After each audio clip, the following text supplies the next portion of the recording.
I made an overview of my Amazon ads in this video right here. And in today's video, I'll go over the third step in the whole process, which is the hot campaign. If you're new here, my name is Andreas. I've done over $1 million in revenue as an Etsy print-on-demand seller from Sweden in less than 3 years. And in that same time frame, I've also done about $240,000 in revenue on Amazon merch as a side gig apart from Etsy, which was my main hustle. So first off, what even is a hot campaign? Well, if we just take a look here in my portfolios, the hot campaign is the third part of my whole Amazon ads funnel. So in the first one here, the lottery campaign, we try to flesh out potential designs that could sell really well, which basically means that we focus on all the listings that we have with a super small bid, just to flesh out potential sellers. And in the warm-ups campaign here, basically shove everything into an automatic campaign and try to see which of these listings that has sold once could sell at least 10 times and sell consistently.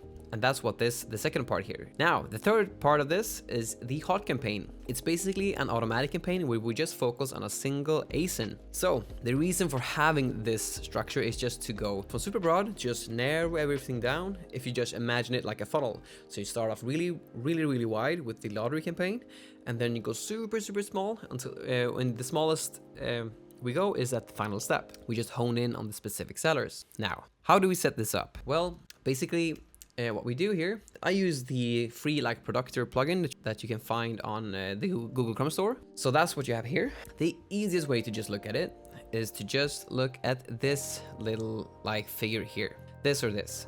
Once this basically says 10, then it's time to upgrade it to the hot campaign. So that's one way to do it. That's really seamless to do every day. You just take a look at today's or yesterday's sales and you scroll through and see which one. Okay, so this one has sold 12. Maybe we should add this into our hot campaign. This one, for instance, 12 if I've missed it. So that's what we do. Another way to just check if something has sold really well. Like for instance, when we have seen that this one has sold 12 times, I think it was, yeah, this one, then we can just go to I use Printify Pro for this. But basically you just go to the analytics page, and if we want to check if there's more products within the same design, with the same design that has sold, we can just do that with Printify. Really easy. It's a lot more hassle to do it manually. So Printify is awesome for this. Now, let's see here. And the first step to do is to start creating it. So basically you just press create campaign, and then you basically create a sponsored product campaign. That's the main ones that I use.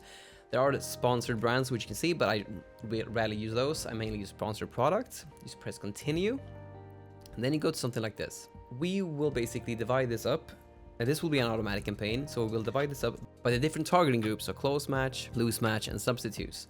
So this one will be called close match. Here is where we'll enter our ASINs. So basically all of our designs that has sold, so the same designs basically. So let's say that it's one design that has sold on multiple products over 10 times. We add those into here. Since I don't want to out myself, I won't be able to add that. But basically that's what you add in here. Then you go to automatic targeting, and then it's important to just close every different targeting group off except for one. So, and we have 20 cents as our bid. That's what I do.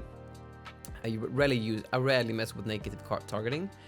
And then I use dynamic bids up and down. We can later on, if we want to, optimize using this, but that's not something that we do at this stage. But yes, so we do that, and then I usually call these bestseller, and then hyphen, and then the design name, since we're focusing on the single design that we want to do. And then I use a $30 daily budget for this, and then basically you get something that looks kind of like this. Now you basically have the campaign, but you will only have one of these ad groups. So then you would need to add another ad group by pressing here, and then just basically another ad group. So you have one for the loose match, for instance. So loose match, and then you would set bids by targeting group. You would basically turn these off and do 0.2, and then you would create the ad group. Since I already have that, I won't do that here.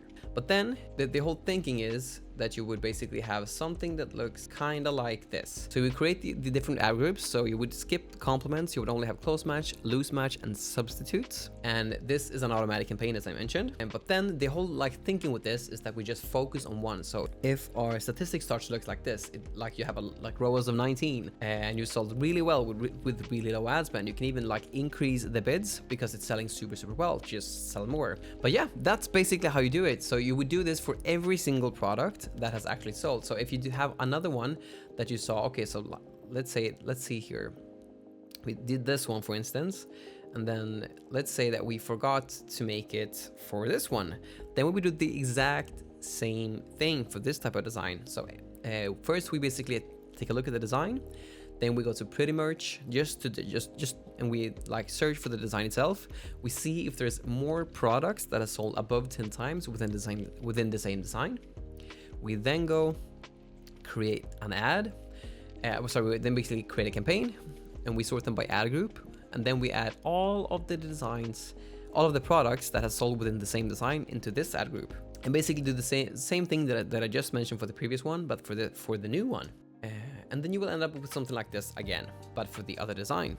Now, after this stage, if the designs start to sell above like 25 times, or you just see that it pops up consistently here, like every day when you check your sales, then it's time to graduate them to the final part of the funnel, which is the hero campaign, which you can see right down here. I won't be able to go into this video, but if you want to see a video about that, just drop a comment down below and just mention hero campaign. Because if there's no demand for these videos, I won't be able to make any more. But if there is, I will be making more. So just drop a comment down below for that, and I'll make that happen.